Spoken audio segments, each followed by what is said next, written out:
Well, if you're a fan of the National Football League and you live in northwestern Indiana or you live in the state of Indiana, chances are you might be a fan of the Chicago Bears. Now, I realize there's other teams you could root for. You could root for Detroit or Indianapolis, but who can ever forget the 1985-86 Chicago Bears? Probably one of the greatest football teams, I've ever seen in my life. And that winning the Super Bowl, man, that was something to behold. Mike Ditka and the crew, woohoo, that was something to watch. But the Chicago Bears have a problem. You see, Chicago Bears have been around since 1920, so it's over 100 years. And they played in certain places for many, many years. They actually played at Wrigley Field, believe it or not. That's right, a baseball field. The Bears played there till like 1970, 1971. Ultimately went to Soldier Field. But Soldier Field being what it is, it wasn't all that big. And frankly, it was, getting a little bit of long in the tooth, as they say.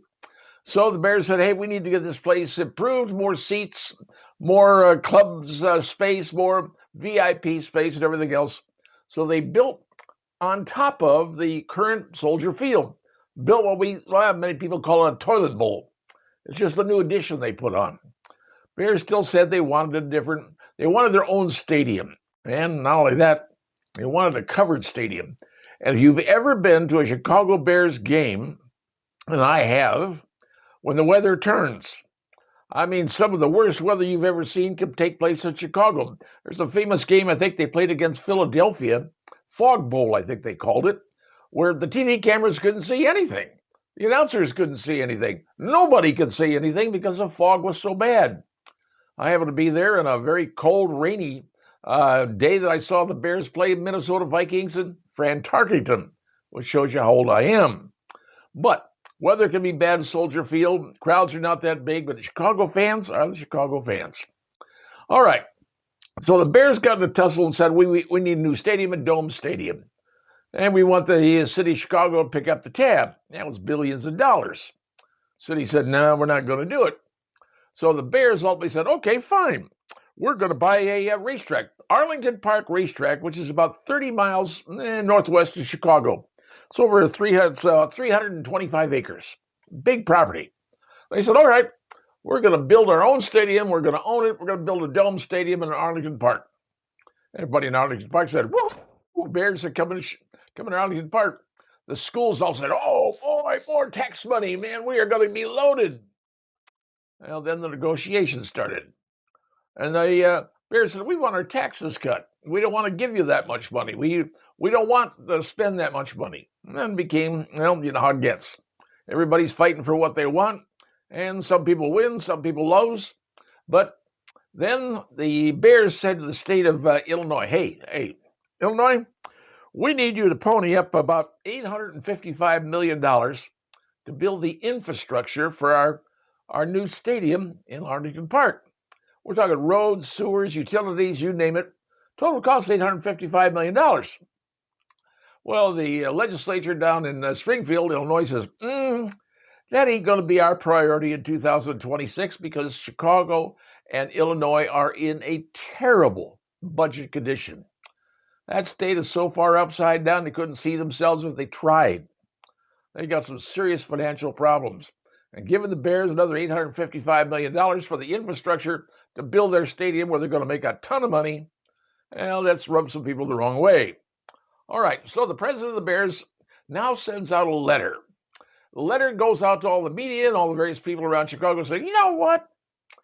We're going to think about moving maybe to Northwest Indiana. Yeah, we're going to take the stadium on the road. If someone else wants to have it over in Indiana, we'll go over there and see about maybe putting it over there. And who knows, places like, you could say far as Maryville, but that's pretty far. But you could go to Hammond, Gary would probably love it.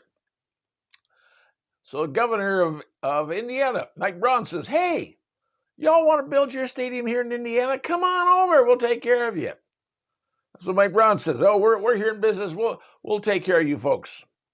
But could you imagine the Chicago Bears football team being played in Indiana? Knowing the the attitude that exists between Indiana and Ohio and Indiana and Illinois? Oh, my goodness gracious. I can imagine the Bears fans saying, yeah, let's go over to Indiana and watch the Bears play. Now, what is this? This, my friends, is a cha-cha. This is a tango. This is a dance. The dance is to say, we're going to do this if you don't give us that. This is all huff, puff, and you name it. It's all smoke and mirrors. Bears want to have a stadium. They own property out in Arlington Park, which they got to build on. It's like 325 acres. They spent a boatload of money for that. But they don't want to pay the taxes. They don't want to pay all the fees. They want the state to put in the infrastructure. Who's going to win? I do not know. Who's going to blink? I do not know. But regardless, the Bears are going to have to figure something else, or else I wonder where the heck they're going to play. Especially if the city of Chicago says, Bears, we're not going to let you play on our field. Not that they could, because I don't know what the contract reads like. I'm just telling you what's going on. If you think the Bears are going to be coming to Indiana, sorry, folks, you're being bamboozled, flim-flam, being taken to the cleaners. It's a con job, because the Bears are trying to get what they want just by fooling you and making you think in Indiana you're going to get something, because you're not. It's a game. This is a kabuki dance. And the Bears play it better than anybody I've ever seen. And now, you know.